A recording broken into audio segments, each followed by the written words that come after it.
Impossible Battle 20-0, and this series is flying. This time we are playing as the Aizu against the new meta, and we have 3 White Tigers, 2 of them heavily depleted, 2 garrison units, a broken spear levy, and the daimyo Matsudaira Katamori against a full stack, pretty much, because they've got a lot of spear levy, a lot of levy infantry, and some yarikachi and matchlock-kachi. So we're outnumbered here by about nearly 4 to 1, and they have some dedicated infantry that we are no match for really in any context. But because we are defending, we have walls that we can man, and then we can potentially control the fight and pull something off here. This is a really extreme example of a really typical Follow the Samurai scenario where you have a lot of really low quality rifles, because these are the White Tiger. They've got 4 XP, 3 XP, 2 XP, so you've got a full unit here with 4 XP of White Tigers, and they still are not quite as good as line infantry, because this is one of the Aizu's unique units, maybe the only unique unit, and it serves as an intermediate between levy infantry and dedicated line infantry. So these are basically a better levy infantry. They've got better reload, better accuracy, and they have the same higher ammo that the levy units interestingly have. Because line infantry have 10 ammo, but levies have 15. So levies can stand on walls for ages and shoot and rack up a lot of kills if they are given the opportunity. And that's what this is all about, because we're dealing with 2,500 with 700, so we're outnumbered 3 to 1, 4 to 1, and we don't have a lot of firepower, a lot of potency. So this has to be a really controlled fight, and if we can manipulate the fight well enough, maybe, just maybe, we can actually win this, because there's no way you're supposed to win this. Look at the state of it. Yeah, so this comes to me from Jackson in the Discord, and he says, "This save is from the Follow the Samurai DLC for Shogun 2. I'm playing as the Aizu, and the Shogun, who I am loyal to, decided to attack me with all his allies on turn 15. I repelled a horde with only a few units of spears and White Tiger riflemen. The next turn, the same thing happened. The Shogun's cronies appeared with another horde. I've tried over 4 times to win this battle, but the fort is so goddamn small, and the units I used to repel the first horde are heavily damaged, and the losses to my spearmen especially is fucked. If anyone can win this battle, it is you. Thanks, Jackson." Alright, so I'll give it a try. Yeah, the terrain is flat. There's little ditches here, 1, 2, 3, 4, but otherwise it's really flat, and they're advancing on the fort, and you have to just do your best with what you've got to repel them. And you do have ways to control the fight, so I'm going to do my best with my faction leader and his unique line infantry to fall back to the Alamo. Alright, post commentary. So the White Tigers are going to have to carry the day here. They are the main component in this fight. They're high ammo, and they're slightly elevated accuracy and reload. And also when they're on the walls, they get, I think, an extra 10 to reload and accuracy. I think all missile units do. So that's what I'm doing here. I'm just putting all of my rifles on the walls with their high ammo and improved stats. And then I'm putting the general and the spears outside, and I'm pushing on them because I need to drag some units back so the shooting can start as quickly as possible. I want to stretch out the fight. I want to have the fight span a long time period underneath our walls while they are manned with our White Tigers. So I've already got some units on the hook, and I'm sending the spears back so I can focus on the general here, the daimyo. What I want, ideally, is to have both units of yarikachi pulled out on the hook ahead of the rest of the army, because there's 2 yarikachis here and the matchlock-kachi are there as well, And then in the distance, it's all, I think, spear levy and levy infantry. So I want to pull the Kachi off of this group and execute them at the outset of the fight.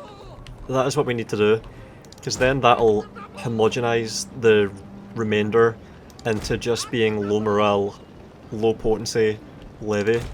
So these are the priority targets, and there we go, rapid advance. That's exactly what I wanted, and I did a really good manoeuvre there. I hid on the reverse of that slope to break line of sight, so I could get in close enough to trigger the rapid advance without taking any fire, and that was actually really important. So in a way, I'm using one of the Yari Kachi's unique, like that's the property that I use to separate it from the rest of the army. Its unique ability, and look at that, it's sprinting ahead, isolated, and it's going to be taking the opening salvo. Fucking perfect. Yeah, and that's what you need to win a fight that's this badly outmatched. And here we go. And I want to get that Inspire off as soon as possible. Oh man, I don't have Inspire for that higher reload, higher accuracy. Or is it just higher reload? Either way, we're scoring more kills per second when we're inspired. And there's the other Yarikachi taking the forward-facing rifles fire. So that full White Tiger unit of 150 is opening up onto both of these Yarikachi. Very nice. And I've inspired. And I'm pulling them around the fort. Do you see how I'm pulling them around to give as much exposure to my rifles as possible? You really need to be able to do that to get a win in a situation like this. It's not going to happen otherwise. You don't have Katana Kachi, so you're not going to kill them in the melee. You have to use the guns, the levy, and that's the key to victory in so many of these really badly outmatched Follow the Samurai fights. You need to get used to using these tactics to get victories that you would otherwise be doomed to losing. And what I'm doing here is another thing that's really important. I'm swapping the levy infantry for the White Tigers. So the 4 XP White Tigers, which are now 5 XP, did their initial damage at the outset of the fight. So they annihilated the Yarikachi, which have been severely diminished. But now they're taking fire from the levy infantry, 7 or 8 units of them. And I can't let that go on, because they will take a lot of casualties, because the force multipliers are so bad, outnumbered 8 to 1, that's like force multiplier disadvantage of like 64 to 1. So what I'm doing now is swapping for the levy garrison infantry, and giving them that fight to stall. And it's funny because when I pulled the White Tigers off, they approached the walls a bit closer, and that gives them a worse shot at my levy infantry. They still have a relatively good fight against our levy infantry, but they're being stalled, which is what's important. They're going to stand underneath the walls and shoot up and be occupied while our White Tigers continue, well, our spears and our general continue to pull their melee infantry around. So we've got a lot of spear levy there that we're pulling around, exposing to our rifles on the sides. And they've got a unit of levy infantry about to march up. But these units, these levy infantry that are climbing the walls, they've got really low morale and they're terrible in the melee. So they're not going to be able to achieve much if they actually scale the walls. So that's fine, they're wavering already. So this is a good status quo, this is a good exchange. And something that's really bothered me throughout this fight is that the general is so slow. Holy shit, he's so fucking slow. He gets caught in this fight a few times. Well, and there's a unit of spears peeling off and going for the White Tigers on the walls, but because they are spear levy, their morale is really bad. And there's that levy infantry broken, and I noticed that this unit of White Tigers is not firing at anything, so I'm thinking about that. And I'm noticing that the morale on these units is getting really bad, so I'm thinking about charging and just breaking these units in the melee now. I could probably get away with it. Your general is under attack. What the fuck? Yeah, did you see that? What the hell was that? One of my horses just got executed for no goddamn reason. They all just concentrated fire on one horse in my fucking daimyo unit and killed him. What the fuck? Does anyone understand that? If anyone can explain what the hell happened there, please let me know, because that was really annoying and confusing. I still have no idea. But the plan goes on, it's still working. Our elite white tigers are now executing these spears that remain, and there's just bodies littering the field. Even though they're basically just glorified levy infantry, they've got XP now, and they're on walls shooting down. So they're scoring decent kills, it's working, and we're utilising them really well. And look at that, that horse is just standing and getting speared. Fuck's sake. Yeah, this is so annoying. And this is working though, we're doing well, we're actually doing well here, this is what we need. There still remains almost all of the levy infantry, but the Yarikachi have been firing squadded, a lot of the spears have been wiped out, and some bullets are just whistling past the camera. It's pretty cool how they're firing up at the walls and the path of the bullet intersects almost directly with the camera, the position. Yeah, it's funny, you can actually feel the bullet whirring past. And they're starting to shoot at my flanking white tigers, and I'm not happy with that because they could get good kills on that unit at that angle, so I'm taking them off the walls early to deal with the levy infantry which are coming up.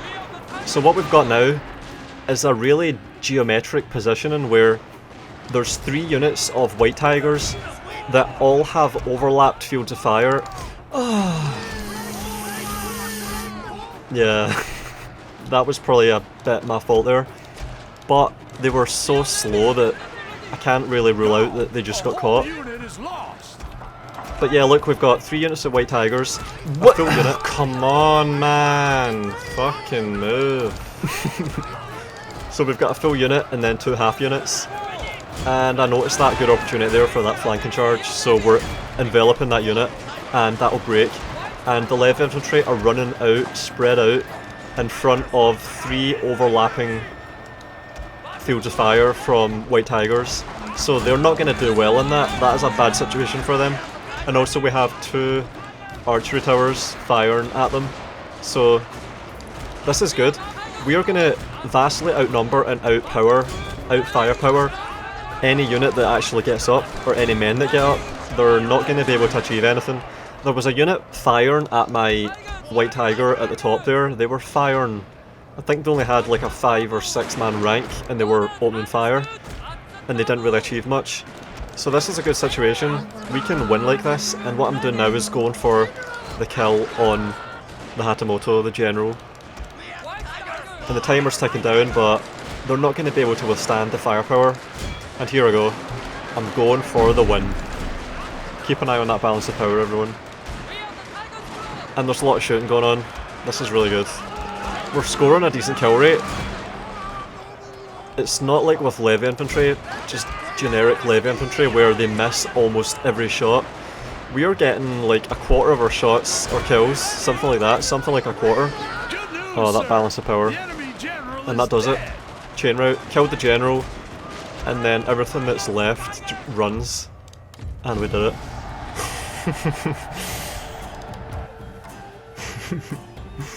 Oh man. That was so fucking efficient. That swap that we did with the levy infantry and the white tigers was essential. That was the difference. What the fuck?